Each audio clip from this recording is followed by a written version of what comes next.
Hola, ¿qué tal? Espero que todos estén muy bien. Bienvenidos al cuarto y último tutorial que vamos a dedicar a la construcción de frases afirmativas en inglés. En este tutorial específicamente vamos a construir o armar tres nuevas afirmaciones. Recuerden que el vocabulario necesario para armar las frases propuestas en pantalla está en la sección de descripción del video debajo de esta pantalla. Y también van a necesitar algunos datos de los cuadros de pronombres, los cuadros de colores. Como siempre, iremos hasta el verbo sin importar la redacción en español, y los complementos serán lo que falte después de escribir el verbo. Y lo más importante, el primer paso para construir en inglés las tres frases propuestas en pantalla es identificar el tiempo gramatical para escoger entre la regla 1 y 2 de las afirmaciones. Pongan en pausa el video y tómense todo el tiempo que sea necesario para pasar de español a inglés las tres frases que ven en pantalla. Muy bien, ahora revisemos la construcción de las tres frases de esta ronda de ejercicios.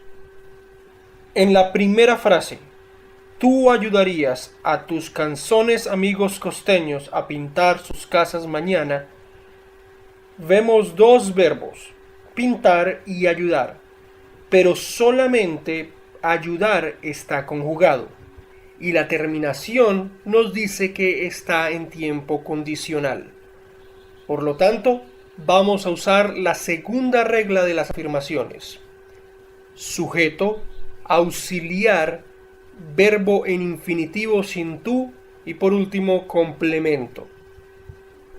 En primer lugar, el pronombre tú es el sujeto, el action agent, el que hace la acción. En inglés el equivalente es you. Segundo elemento, el auxiliar. Como ya habíamos dicho anteriormente, la frase está en condicional. En inglés el auxiliar sería would. Y en tercer lugar vendría el verbo, en infinitivo sin tú, help.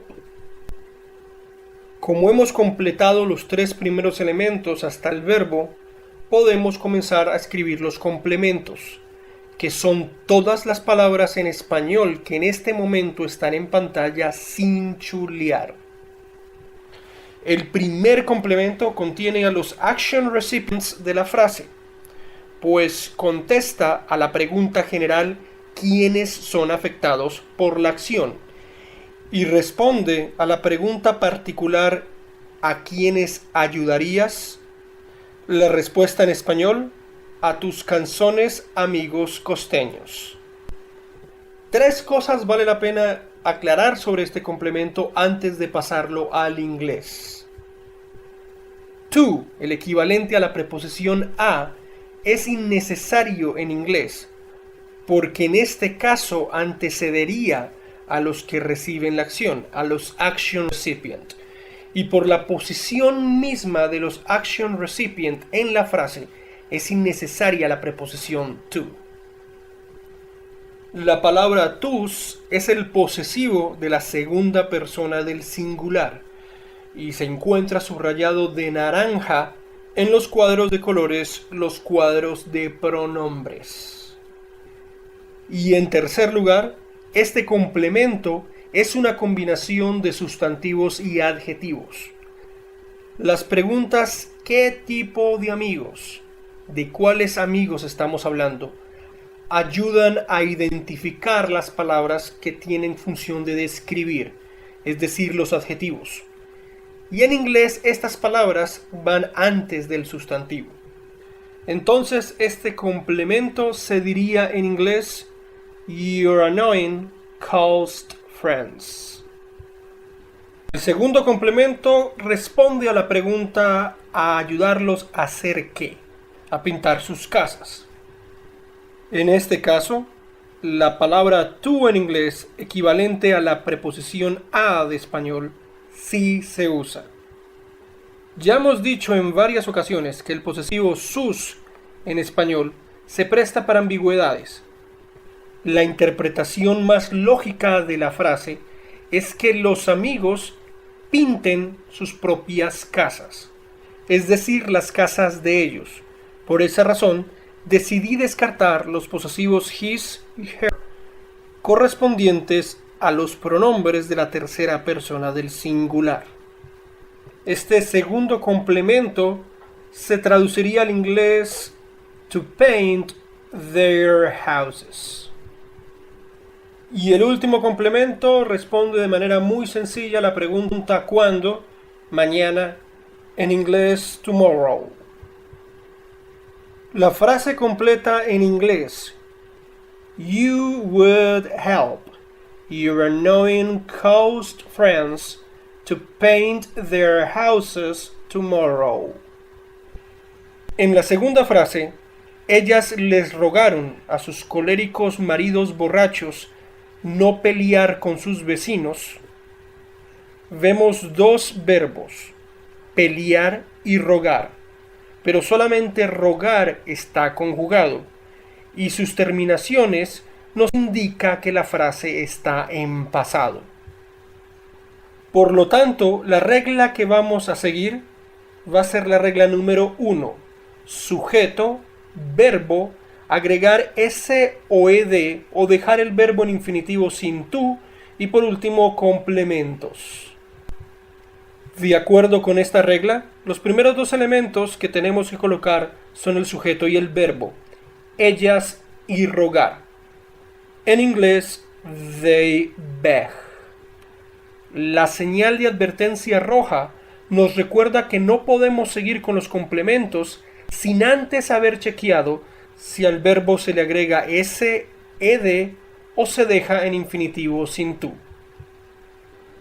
Como la frase está en pasado, agregar el sufijo s al final queda descartado, porque este sufijo solo funciona para las afirmaciones de presente de las terceras personas del singular. Entonces, el sufijo correcto a agregar al final del verbo es ed. Sin embargo, hay otro pequeño detalle. El infinitivo beg cumple con las características de duplicación de consonante. Tiene una sola sílaba, una sola vocal e y una sola consonante final g. Hasta el momento en inglés tenemos they begged. Noten que no pronuncié they begged, sino convertí el sufijo ed en una t suave. Y de esta forma hemos completado todo lo concerniente con el sujeto y el verbo. Por lo tanto, podemos seguir con los complementos, que son todas las palabras que no están chuleadas en este momento en pantalla. El primer complemento contiene los action recipients de la frase, porque contesta a la ya famosa pregunta general ¿quiénes son afectados por la acción? Y responde a la pregunta particular ¿a quiénes le rogaron? La respuesta en español: a sus coléricos maridos borrachos. Estos action recipients dentro de la frase original en español se encuentran innecesariamente reforzados por la segunda palabra que ven en la frase encerrada en paréntesis, les. Si ustedes revisan sus cuadros de colores de pronombres en español, van a encontrar este les subrayado de café en la tercera persona del plural. Es decir, es el action recipient del pronombre ellos. Lo curioso de este uso particular de la palabra les en español es que no es un action recipient nuevo y diferente al que ya conocemos, los coléricos maridos borrachos. De hecho, está relacionado con este action recipient. El problema es que no le añade nada nuevo, no le agrega ni una cualidad nueva ni un atributo nuevo. Este tipo de redundancias innecesarias no se usan en inglés. Por lo tanto, no vamos a traducir de ninguna forma la palabra les vamos a ignorarla por completo. Tampoco vamos a traducir al inglés la preposición a, porque la ubicación de los action recipient en la frase en inglés la hace innecesaria. En varios ejemplos hemos hablado de la ambigüedad del posesivo sus en español. Voy a usar el posesivo de ellas, pues este es el pronombre sujeto de la frase, descartando los posesivos her y his, pues corresponden a pronombres que no aparecen por ningún lado en la frase original.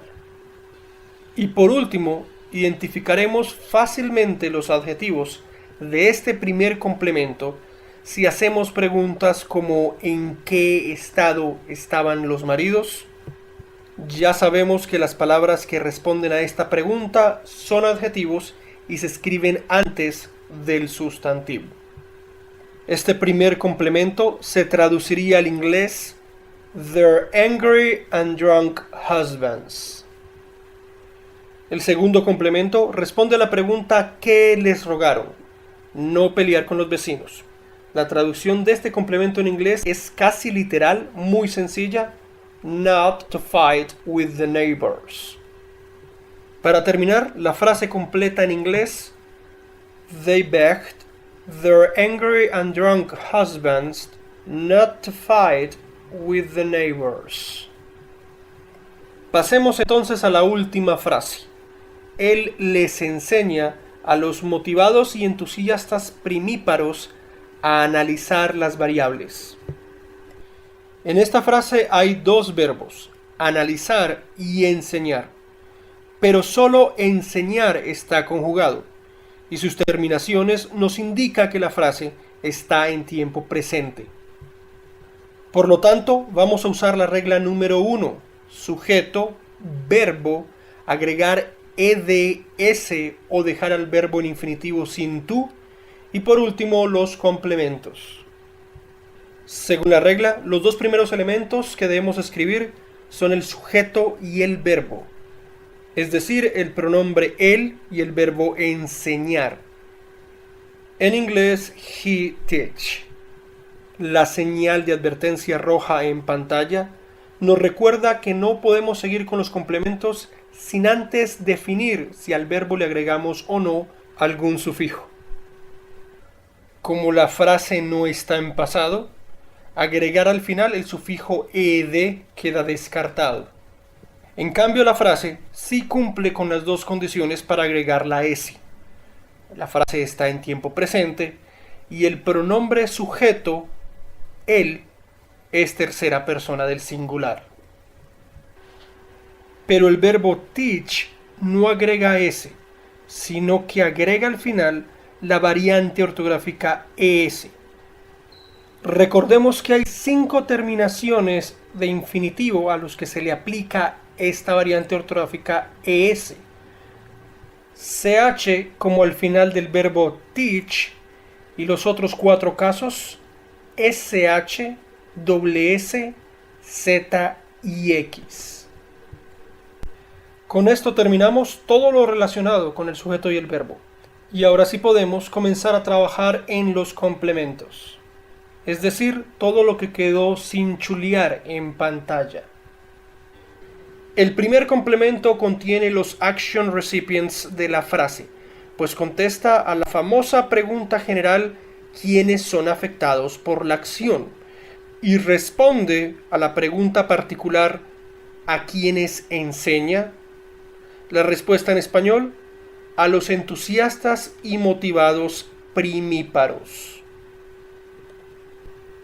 Tal como lo vimos en la frase anterior, estos nuevos action recipients en español también están reforzados innecesariamente por la palabra les. Y la misma situación se repite. Este pronombre les, que recibe la acción para la tercera persona del plural, no le añade nada nuevo al action recipients, los entusiastas y motivados primíparos. Así que nuevamente esta palabra será ignorada en nuestra versión en inglés. Otra palabra que tampoco será traducida al inglés será la preposición española a, puesto que es redundante e innecesaria ante la posición prioritaria que tienen los complementos que contienen los action recipients. Este complemento también es una combinación de sustantivos y adjetivos. Y al hacernos preguntas como ¿de cuáles primíparos estamos hablando?, distinguiremos fácilmente los adjetivos de los sustantivos y sabremos qué palabras escribir primero. Muy bien, este complemento en inglés quedaría de la siguiente forma: The enthusiastic and motivated freshman. El segundo y último complemento de la frase responde a la pregunta ¿qué se les enseña? La respuesta en español: analizar las variables. En este complemento, la preposición española a sí se traduce al inglés. Este complemento quedaría en inglés: to analyze the variables. Para finalizar, esta sería la frase completa en inglés. He teaches the enthusiastic and motivated freshman to analyze the variables. Y así hemos llegado al final de este tutorial y al ciclo dedicado a las oraciones afirmativas en inglés. El próximo ciclo será dedicado a las frases negativas en inglés.